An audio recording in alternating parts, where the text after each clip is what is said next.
você parece que você está descrevendo um relacionamento maduro. E esse relacionamento maduro é justamente o que talvez esteja ficando um pouco mais escasso, né? Um relacionamento que um entende o outro. Porque para um entender o outro precisa do tempo junto e talvez convivendo. Acho que não necessariamente, mas talvez convivendo. E com esses relacionamentos líquidos, que é o que... Assim, é só a gente observar. Esse é um bom nome. Porque assim, a gente observa isso e parece mesmo efêmero e líquido e tal.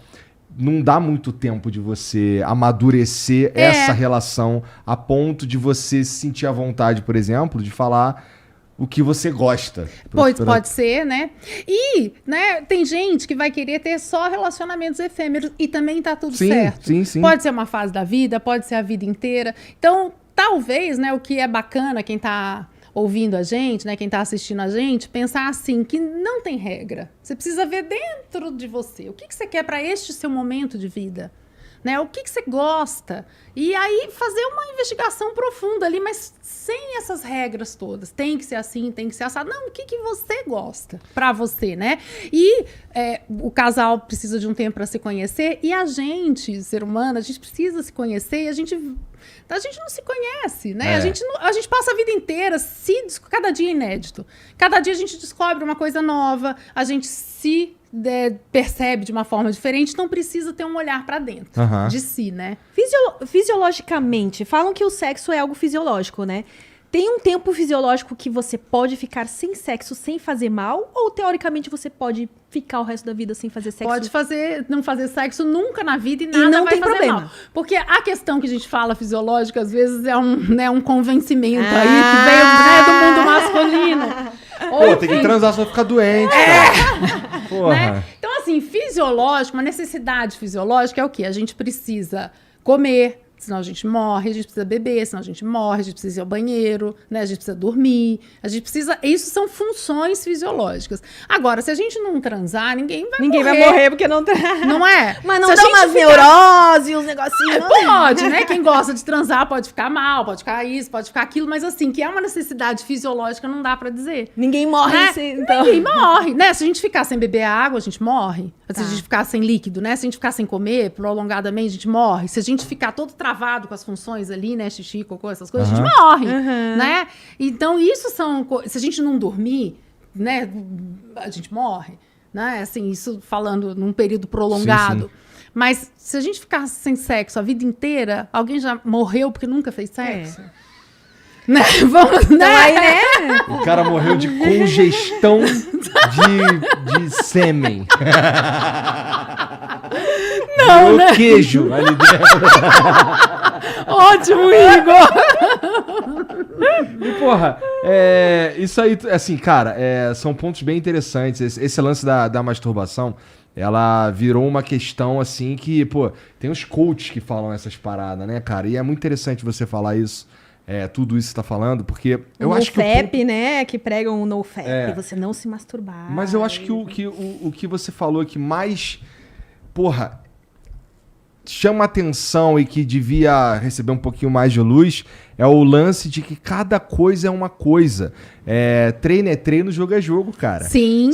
São duas coisas diferentes, assim, sempre. Sempre é diferente. O lance de ter uma pessoa com você... E o lance de você estar sozinho são completamente separados. E às vezes, vamos voltar no tema da pornografia, que é muito bom. Às vezes a pessoa precisa daquilo, né? Se precisa de uma forma viciante, né? Viciada, né? Mas às vezes a pornografia e a masturbação fazem parte da sexualidade daquela pessoa e é um jeito dela estimular o próprio desejo até para estar com o companheiro ou a companheira. Então, se você arranca aquilo da pessoa, empobrece a sexualidade. Então, a sexualidade, a gente alimenta ela de várias formas e cada um da sua maneira, né? E a vida vai passando, a gente vai alimentando, vai descobrindo outras formas, as fases da vida vão passando, por isso que a gente pode viver o sexo a vida inteira, né? Basta ter desejo. Mas, se a gente vai arrancando o que é prazeroso, vai empobrecendo. E, Laura, as coisas, quando você, no teu consultório, assim, que você recebe as pessoas lá, majoritariamente são problemas de autoconhecimento que surgem aí relacionados ao sexo. E outra coisa, você atende mais mulheres do que homens? Interessante essa pergunta. Quando eu comecei no Altas Horas, aí não ficou essa coisa mais mulheres que homens, não. E se fosse só psicologia, né? Talvez eu pudesse te dar algum outro dado. Mas como eu fiquei muito conhecida por conta do Altas Horas, as queixas que chegam para mim, então a pessoa pensa no meu nome, já pensa logo em sexualidade. Então, em geral, muitos pacientes chegam com as queixas sexuais, mas não só. Chegam casais com dificuldades, né, do relacionamento, ou às vezes a queixa sexual, que a gente costuma dizer, é só um sintoma de que algo não vai bem. Entendi. Como ali a masturbação, que você estava falando e tal. E no meu consultório hoje é bem equilibrado, é meio a meio. Que mas, legal, né, interessante. E também nas questões de como viver o desejo, né? Então, meu consultório também é meio a meio de galera hétero para galera gay. Interessante. Então, chega assim uma variedade e tem pacientes de muito tempo e tem gente que vem, quando vem indicação de colegas, que não veio pela mídia ou alguma coisa, aí vem com outras questões. Por exemplo, já atendi adolescentes, filhos de colegas psicólogas que vieram por outras questões, ou, né, enfim, escolares e tal. Mas a cada momento, como eu fiquei 15 anos no Altas Horas, quanto mais eu ia ficando no Altas Horas, mais as queixas sexuais foram chegando. E aí eu recebo e começo os tratamentos. E aí vira terapia, né? Porque como eu sou dessa abordagem junguiana, a gente olha para o sexo... A culpa é sempre dos pais. Não é culpa dos pais. Não é Freud, isso é Freud. Não. A culpa não é dos pais, né? Mas nessa abordagem, a gente olha o sexo como um dos aspectos, como eu estava falando aqui, né? Não é o todo da vida. Então, um dos aspectos, e o sexo pode ser um sinal de que algo não está legal, né? Qual é esse algo? Então, a gente vai buscar qual é esse algo que não está legal, né? O corpo tá demonstrando ali, né? Então, assim, basicamente, a queixa que... Deixa eu ver se eu entendi direito. Quando o cara chega com uma queixa sexual e, na verdade, ele tá tendo questões em outro aspecto da vida que... Aquele ali é um sintoma do problema original. Por exemplo, né? Geralmente é isso, eu imagino. Geralmente é isso. Então, por exemplo, vamos pensar numa mulher com dificuldade de orgasmo, né? Sim, eu vou trabalhar ali as questões em torno do sexo, do orgasmo dela e tudo, né? Mas a gente vai trabalhar muito o que ela aprendeu sobre sexo ao longo da vida, por que ela não se permite ter orgasmo. Porque, em geral, por que eu estou trazendo a questão do orgasmo feminino? Não é uma questão física, não é que ela tem um defeito físico, né? Em geral, as questões de orgasmo são emocionais. Então, o que impede emocionalmente que essa mulher se permita conhecer o próprio corpo, ter essa entrega, né, para o parceiro ou para a parceira, se soltar nesse momento. Então, aí começa ali. E aí, quando a gente vai ampliando o que atrapalha, quais são as ansiedades, os medos, aí você abre uma porta gigante. Que as ansiedades e os medos e os pode vir lá da infância, pode vir da história de vida, pode vir de algum trauma, mas também pode ter N outros medos. Pode ter, por exemplo... sei lá, né, a mulher pode ser uma profissional muito forte ali, muito, né, decidida, muito poderosona, e não quer se entregar naquele momento, né? Porque para você estar na cama, você precisa, né, orgasmo é entrega, né? Meu Você Deus, fica o ali. ser humano é muito Engraçado complicado. isso, porque na história do Kemin, assim, porque eu venho do Kemin, né? E tem muito cara que tem esse fetiche da submissão. E muitos desses que querem ser submissos, eles são caras que estão numa posição de poder. Você já pegou mulheres que vêm dessa posição de poder e gostam na hora do sexo da posição de submissão, justamente para quebrar um pouco esse... ou com a mulher é um pouco diferente? Não, isso com qualquer ser humano. Às vezes a gente vive muito um aspecto e a gente tá precisando viver o outro lado, né? Pra dar uma equilibrada. É verdade, né? E a questão é assim, não adianta a gente ficar só numa polaridade, né? Na outra. A gente precisa dar uma integrada ali, né? Entre o preto e o branco tem milhões de tons de cinzas, né? Então a gente precisa estar ali nesse meio de caminho. Continua. Não, e aí, por exemplo, numa questão masculina, né? Então chega um cara ali com uma dificuldade de direção. Pode ser uma questão física? Pode. Então, às vezes, quando ele chega para o consultório do psicólogo, ele já fez toda uma peregrinação com médicos, né? Então, já avaliou ali o pênis, se tem alguma questão, alguma doença, por exemplo, que lesionou os tecidos do mecanismo da ereção, se tem uma questão de idade, enfim. Já avaliou tudo aquilo, já experimentou medicações, já experimentou uma série de coisas, mas aí o médico chega no momento e fala, não, é emocional, vai para um psicólogo. O que é de emocional? Em geral, nas dificuldades de ereção, é a ansiedade, que a gente chama de ansiedade de desempenho. Então, esse homem fica muito ansioso, o corpo dele dá uma descarga grande de adrenalina, e aí isso faz com que, entra na corrente sanguínea e faz com que o pênis fique flácido. Simples, ok. Mas o que dá ansiedade de desempenho? São os mitos, são as preocupações, são os medos. Então, aí você abre de novo. Esse cara se cobra muito, na vida inteira, né? Então, desde lá da escola, tinha que ser isso, aquilo outro. Vergonhas. Então, aí você começa a desfiar todas as questões emocionais. E aí você começa um trabalho ali para essa pessoa cada vez se fortalecendo e se permitindo falhar. Permitindo ser o que é e entendendo que não precisa ficar tão ansioso assim, né?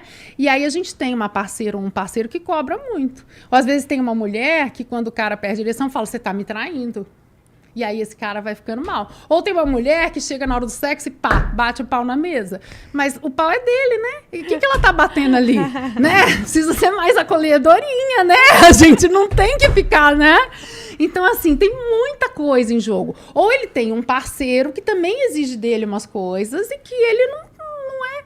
Então, você começa a abrir e vendo, e aí depois que você... Então, você vai tratando as questões emocionais num cenário muito mais amplo, que aí você vai olhar também para o profissional, para as ansiedades na vida como um todo, e aí você abre um campo de anos de terapia, né? E terapia é autoconhecimento. E a questão sexual, às vezes, ela se resolve rapidamente e a pessoa gosta desse processo de autoconhecimento e continua fazendo análise para outras questões. Quanto tempo que é considerado uma ejaculação precoce, assim?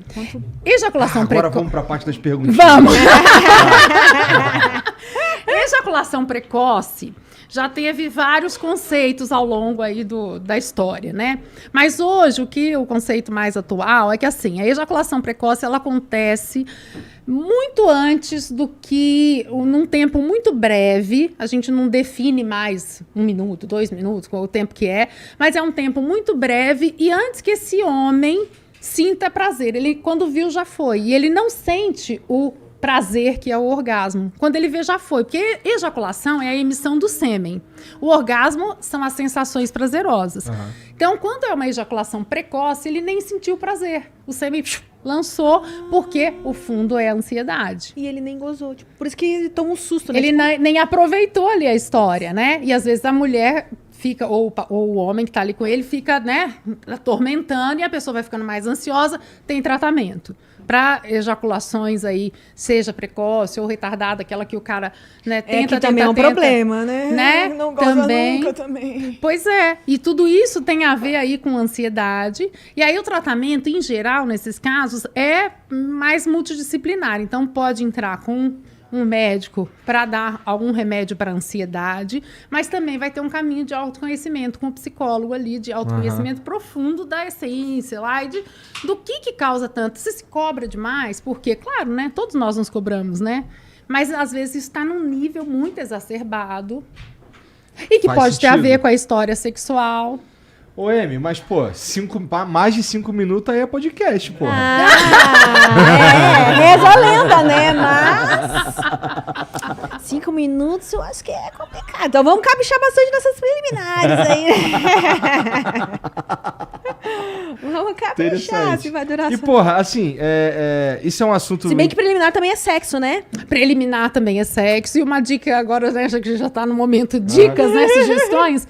Por exemplo, se o cara ele tem uma ejaculação precoce, ejaculação rápida, tá, um dos caminhos que a gente vai também orientando, quando a gente recebe em consultório, enfim, quando fala em geral, é o que te causa, em que momentos, né, também é autoconhecimento. Você tem uma ejaculação precoce quando você penetra, No sexo oral, você tem ejaculação precoce? Não. Então, começa a transa pelo sexo oral. Na masturbação, tem. Ou tem em todos os momentos. Aí é um outro caso. Então, você vai escolhendo coisas que não te deixam naquele ponto tão ansioso, né? Então, isso também é uma dica. Vai fazendo coisas... E às vezes nem é uma ejaculação precoce dessas clássicas ali, que precisam no tratamento X, às vezes é só um ajuste. No final das contas, tudo se resume ao autoconhecimento, né? Se a pessoa se conhecer bem... Tudo se resume e aquilo que a vida é dinâmica, a gente vai se transformando ao longo da vida e que a gente tem que sempre ir se conhecendo. Cada dia é inédito, né? Ontem foi um dia, hoje é outro, né? Hoje a gente já tá um dia mais velho, a gente já mudou alguma coisa, já aconteceu alguma coisa pela vida fora, que já mudou o jeito de ser.